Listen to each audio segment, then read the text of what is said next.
that scene holds.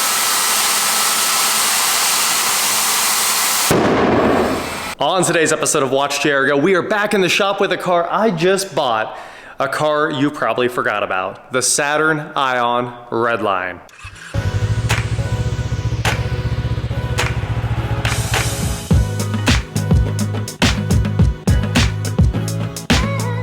What is going on, guys? I am WatchJRGo, and like I said, I am back with my 2004 Saturn Ion Redline I picked up just yesterday, and I am pretty excited to have this car. We talked a lot about it in the first video, how these were the last vestiges of affordable enthusiast cars, because this was $20,000 in '04. And today, you want something comparable? First of all, what is there? Basically just the Hyundai Veloster and Elantra ends, and those are $40,000 basically. So entry-level enthusiast cars today start at basically double what these things did back in '04. It has been 20 years, I'll give them that, but what else are you gonna buy? $40,000 range. You can barely get a Nissan Z, you might be able to get a Mini Cooper S. I mean, it's tough to find really fun, cheap cars anymore.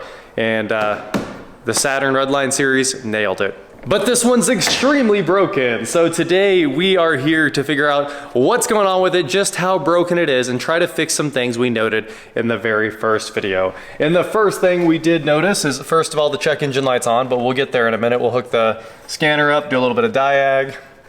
The handle that pulls the cable to open the hood is missing, so you have to pull right on the cable. Pretty hard to do.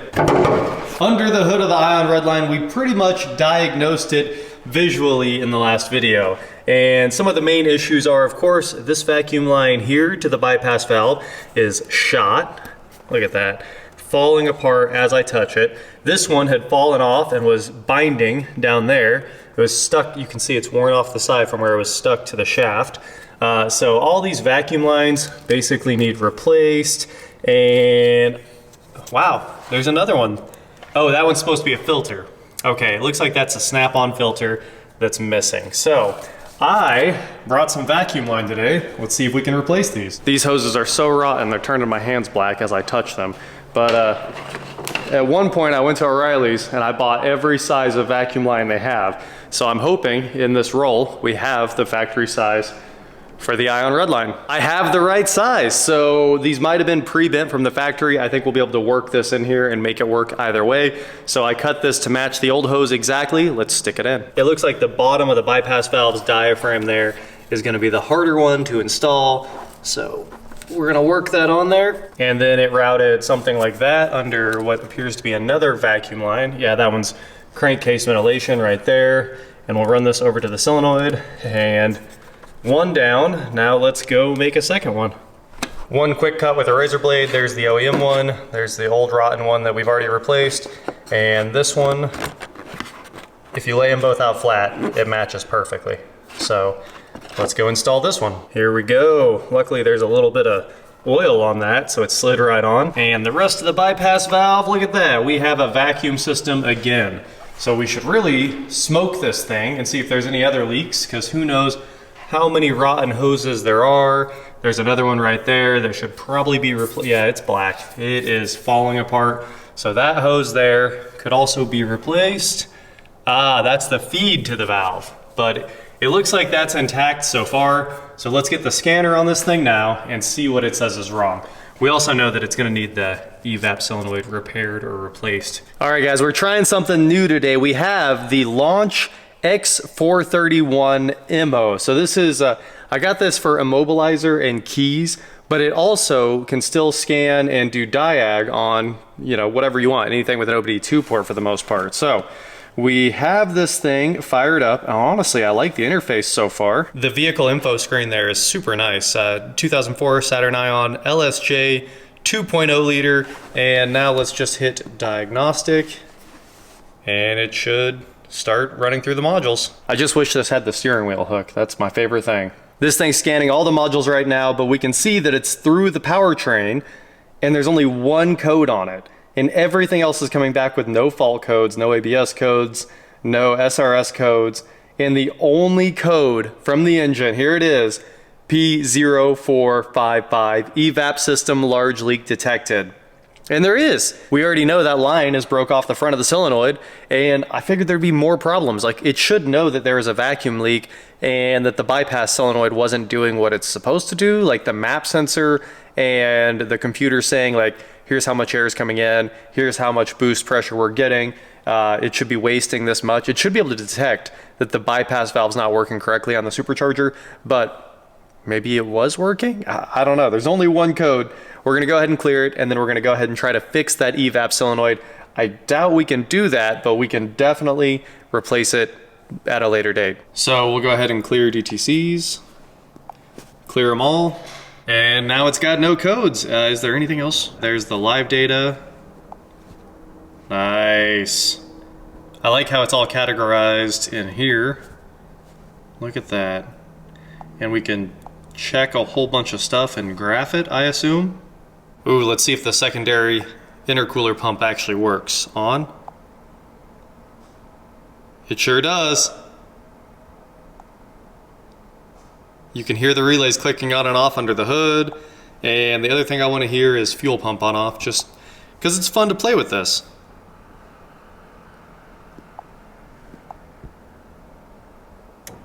You can sure hear that fuel pump kick on. The PDF reports from this thing look great too. Check that out.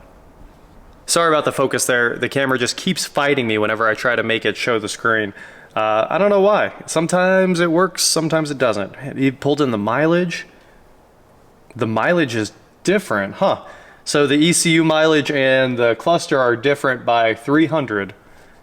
I don't think anyone ever messed with it. I doubt there's a replacement cluster, but the cluster says 169379 and the ECU reports 169008. Maybe the BCM was replaced, or maybe somebody was just being lazy when they swapped one of those out. Pretty funny that they're just a little bit different. All right, we're done with this. The Launch X431 doing great. It's got a camera so you can take pictures when you're done with your diag, add the stuff to the report, program keys, whatever you need to do. I couldn't program keys before, and this thing's gonna let me do it. I'm kind of excited about that. Yes, this VCI is wireless. For some reason, it wouldn't power up on this OBD2 port in here. I wonder if there's no like 12 volts coming in. Maybe the fuse to the OBD2 port's blown or something like that. Not really sure what was going on with that today, but for some reason I had to plug the VCI in. All right. No check engine light, as we suspected. Look at that. It's like having a new car. I went ahead and started the Redline up. Let's see if we've got a big leak. Oh yeah. Check out that leak. Woo-wee. You guys can hear it, right? What a huge difference. Okay, so what we're gonna do for now, I thought I had one of these solenoids in stock already. I have the Corvette one, but the Corvette one's just a little bit different. I think I'm just gonna glue that back together and make it work for the time being. They're like $20, $30, but of course they're not in stock anywhere in town. So let's get busy gluing, and maybe we just take a little bit of JB weld around the edge, and it's probably fixed forever in reality, but we can do some part swapping later. For now, let's make it work. We've got some absolutely custom work in here, a free fix. I grabbed a tube of old JB Weld plastic bonder out of the toolbox and just mixed up a little bit of it, not even like 1/8 of a tube, and then we just covered that up where it was broken, and I did go all the way around it pretty well. Hopefully that's enough for that to seal perfectly. This stuff is super strong, and I think it'll actually hold up just fine for quite a while. So the JB Weld plastic bonder is supposed to set up in about 15 minutes. We're gonna give it that much time. Let's see, it's currently 7:38, so we'll give it a little bit of time here to get all set up, bonded very well. I'll probably give it an hour before I actually plug that line back in, but for now, I think we should have everything fixed and the check engine light solved forever. So on to the next problem. Let's go see what else we can fix. We'll check the supercharger intercooler coolant here. This is what that pump was for that we were playing with on the Launch. If it unscrews, that is. Interesting, there's a fill line. Yeah, full hot. Should be right down there. And I don't see any coolant at all. So the supercharger intercooler appears to be a little bit low on coolant, so that's interesting. It's probably not super low because I could see a tiny bit of fluid in the line, but it wasn't like sitting anywhere near the line on the fill reservoir there, or the, you know, the fill tube. So we definitely want to take care of that so we can keep our intake charge air very cool, because it's super important with a system like this, obviously. The clutch is weak, and I doubt it's gonna be a fluid issue. It's definitely not a fluid issue. So at some point it will need a clutch, probably a clutch disc. I would assume it's the disc and not the actual clutch system. Coolant looks good. Let's check the oil. Just go through everything on this because it probably needs it all. Wow, that oil change looks pretty recent there. If you guys can tell from the color. Let's see, we'll get a drop. I know that's a dirty rag, but it was definitely very clean oil. So I'd say the oil has been recently changed on this. So that's good news. I think the next fun problem here is replacing this vacuum line. It runs down to the intake manifold because obviously it references the actual pressure going into the cylinder head there. So for some reason, they made that impossible to remove. It's got a clip under the fuel rail. So you either have to unbolt the supercharger or the fuel rail to replace that one. At least it looks like that. I don't see any easy way to do it. You could probably release it with a screwdriver and make it happen, but then you wouldn't be able to get the clip back on. So you do need to take a bit of the engine apart to replace that last vacuum line there. It needs to go on the list, but it doesn't need to be done right now. It's rotten, but I don't see it broken anywhere. I know you can barely see this. My hands are absolutely filthy from touching these terrible old vacuum lines, but that is all that was left of the little atmosphere filter on the boost control solenoid. So unfortunately, I don't think we can easily find that little tiny filter that plugs on there, but maybe we can find one on eBay or something like that and get that swapped out too. Now my Redline is missing the engine cover. There's supposed to be a little cover that snaps over this right here that's plastic, and I think it says GM Performance and Redline on it. But that could have also come on later models. It looks like it has a mounting spot for a cover like that, but this one says GM Performance Division right here on the core support, which is really cool. And another really strange / cool thing is on the ABS pump, it says Redline.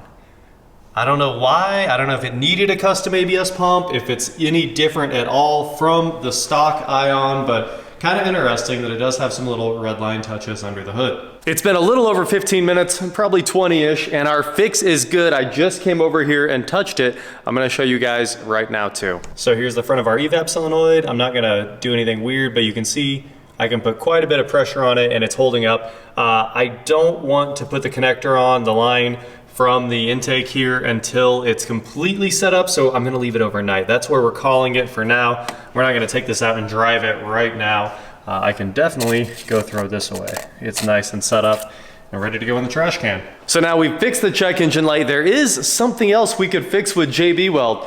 Probably, and it would make the car a lot nicer to drive. That something is the seatbelt holder here that basically makes sure the seatbelt's in the right spot for you. So it should go something like that. And then it sits up underneath the headrest like this, and you have to kind of, there's a piece of metal that's supposed to be in the middle. And maybe if we took the headrest apart, we could JB Weld that back together and have it back in its spot. I don't know how you're supposed to install and take this off. Like, it's actually pretty weird how that worked out. I can slide the seatbelt out of it, which would keep this from flopping around every time I need to use the seatbelt. It honestly needs a new piece, but you know, it's another one of those things you could probably save for really no money, and it's definitely needed in a car like this because the seatbelt's mounted to the ceiling way back there. Did you guys know this still had those plastic Saturn body panels on it? You could just unbolt them. Yep. I think you can unbolt every single panel on this car. The hood's metal, of course, but the doors, you just pop the panels right off. Anyway, this was a pretty successful day. I'm sure we fixed the check engine light. That large leak was pretty obvious what it was. So now, tomorrow, I can plug that line back in, and I might take it out and go for another rip. Now, it does need a clutch, and it does need a couple other things to really be drivable, a radio and a clutch. Good night, Saturn. All right, we let that JB Weld set up overnight and it should be super strong now. I can only assume it's super strong because look at my hands. That's the JB Weld from yesterday, and I mean, I've showered since. So that stuff does not come off your hands, and I really don't think it's ever coming off this plastic. So let's hook up the evap and then close the hood. We're gonna get this thing on the lift and try to pop out those bumper dents. Please hold forever, please hold forever, please hold forever.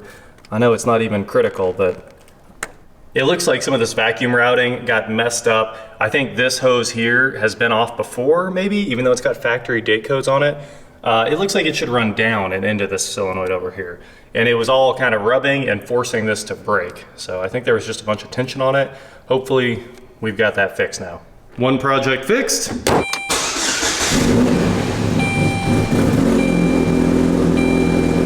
It's never struggled before. Super weird. Maybe it's time for it to do some relearning. Maybe I should unhook the battery too. It's crazy what engines do when they're running without a vacuum leak. Oh, you know what probably happened? I bet that evap solenoid is open and it just pulled all the fuel vapor in at once, because now it's running perfectly again. All right, well, let's back this thing up, get it on the lift, and try to fix some body problems. All right, we're gonna try the internet's favorite trick today. We have Eric's fully deflated football here, my air hose from the air compressor, and a heat gun. And what we're gonna try to do is work the football up in here, and then get it positioned on the center of this body line, get some heat on this bumper, and then air it up until the bumper simply pops back into place. Now it is ruined. I don't know why anyone thinks this is easily fixable, because it would need paint. Sure, you might be able to get it back to how it looked, but still, like paint's $800 probably. So it's not really a save, but at least it'll look better than I slammed into another car or a wall. So let's see if it works.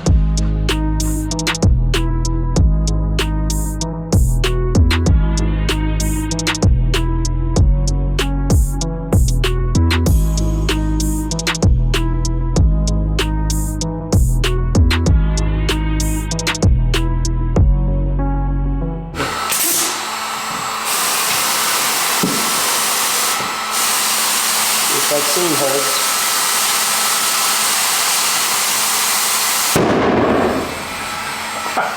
With lots of football? Sorry about your... I'll get you a new one. That's Scott's football. Tom Brady's football. Tom Brady. Deflate game. That's actually really impressive. What? Wow, we could put that back together. Yeah. All right. Send it back to China. You might be able to work that out with your hand, yeah. There you go. Ah, come on. Yeah, like I say, it needs to cool off. Yeah, I mean, you got 50% of it back out. Let's see, what I need to do is put this football, this leather glove in there.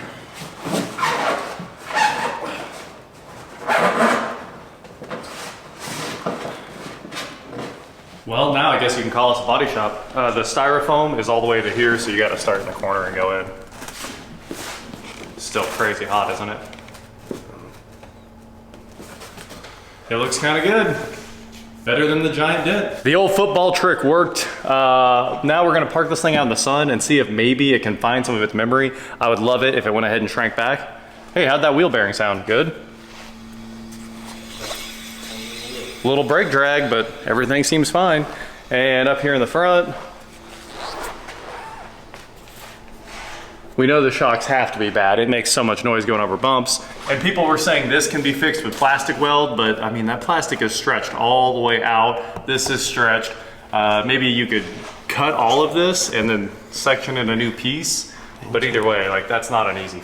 Yeah, you can't weld that. Yeah, there's no way. I mean, we have one, but we're not gonna do that. I don't see any way that's possible. Yeah. What if the AC works? Condenser actually looks like it's in good shape. Let's make a quick pass through underneath this thing. Wow, that motor mount it shows some cracking, but it looks like it's intact. Blown out ball joint on the tie rod. Shocks, tie rods. Another blown out ball joint. Hey, give this wheel a wiggle back and forth for me if you would. It's fine. Oh no, that you can actually see the ball joint play. She's done. Stock exhaust. Well, that's it. Body work complete. We've basically fixed the Saturn. All basically free fixes other than the fact that I gotta buy Eric a new football here. That's Tom Brady's football. Yeah. What, did Tom Brady overflate them or under? I don't remember. Deflategate, all right. Well, if you're interested in that launch tablet, I'll be testing it a little bit longer. Like I said, I'll throw a link in the description below, maybe even a discount if I can get them to give us one. But that is it for today, guys. Thank you so much for watching. Don't forget to head on over to shop.watchjrgo.com for cool shirts, not like this. And please like, share, subscribe, do whatever you want to do. And I will talk to you next time. Eric and I finally separated the Corvette drivetrain just a minute ago. We've sold the torque tube today. We sold another $1,000 in parts today, probably. So we're doing pretty well. Look, this is what my brother said he didn't do. He said he didn't burn the clutch out of the Corvette. I thought it was a bird's nest. Pure clutch material. That thing is gone.